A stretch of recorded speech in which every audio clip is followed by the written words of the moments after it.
Hey guys, it's Erica. Welcome back. Today, let's talk about regular students. So, what are regular students? Ask 10 teachers and you'll probably get about 10 different answers.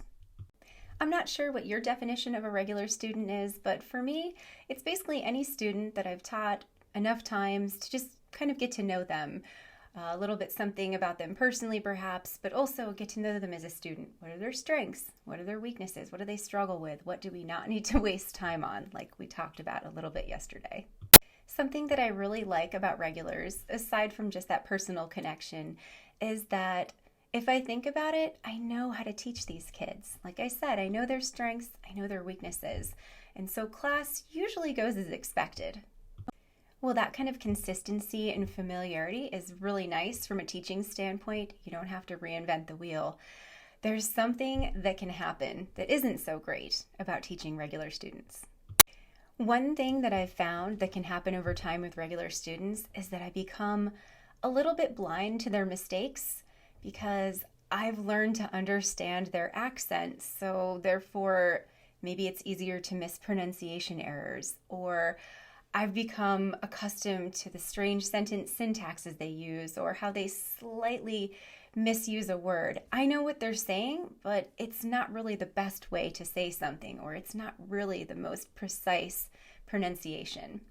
With a new student, I feel like I'm all over it. I want to really give the student a good experience. I'm not very familiar with them, so I'm correcting everything. And I'll be honest, I am trying to impress the parents to a degree, not just for the sake of putting on a show, but to show them that I'm worth hiring again. I'm worth becoming your regular teacher.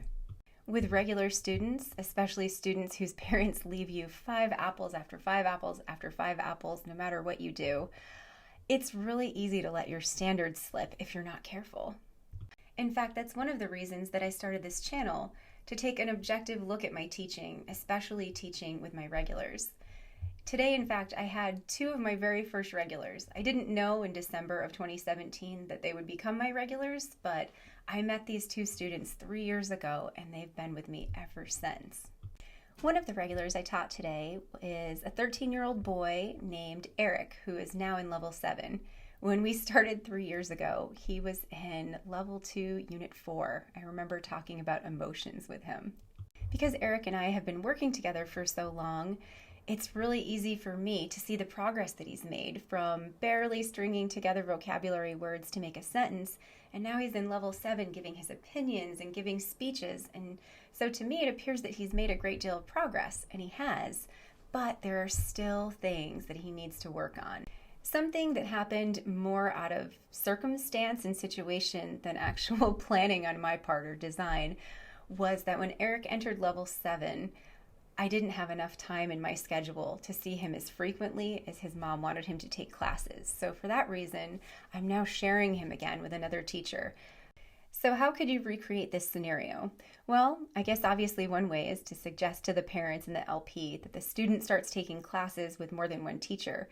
If that doesn't feel like something that you want to do, if it doesn't feel comfortable or right, one thing you could do is just to go back about a month. I think you can probably see classes for up to a year. Go back a month and see, has your student progressed very much in a month? How much have they progressed in a week, 2 months? Just look back on some of your classes and try to be objective.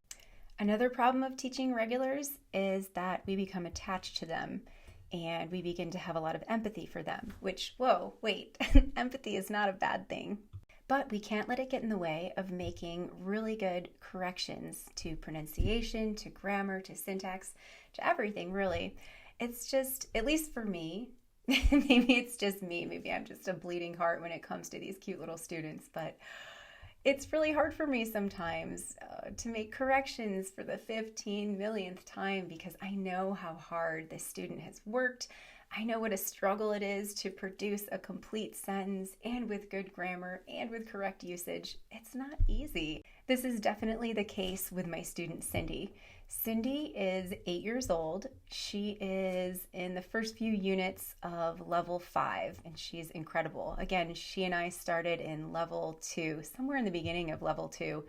It might have even been that like me, myself, and I unit where we're learning to just say our name and hello. And now she's explaining to me the life cycle of a butterfly and why she thinks bed bugs are gross. It's incredible the progress that she's made. And add to that, she's just an 8-year-old little girl. I've been learning Spanish for some time, and I know even as an adult, it's hard sometimes to receive corrections from my instructor. And so I think sometimes I kind of transfer that. I project that onto my student Cindy. And I think, oh, I don't want to crush her. I don't think I'm actively thinking this, but I know that that's what's kind of going through my brain when I'm kind of making those snap decisions like, oh, did she pronounce that well enough? Yeah, that usage was about right.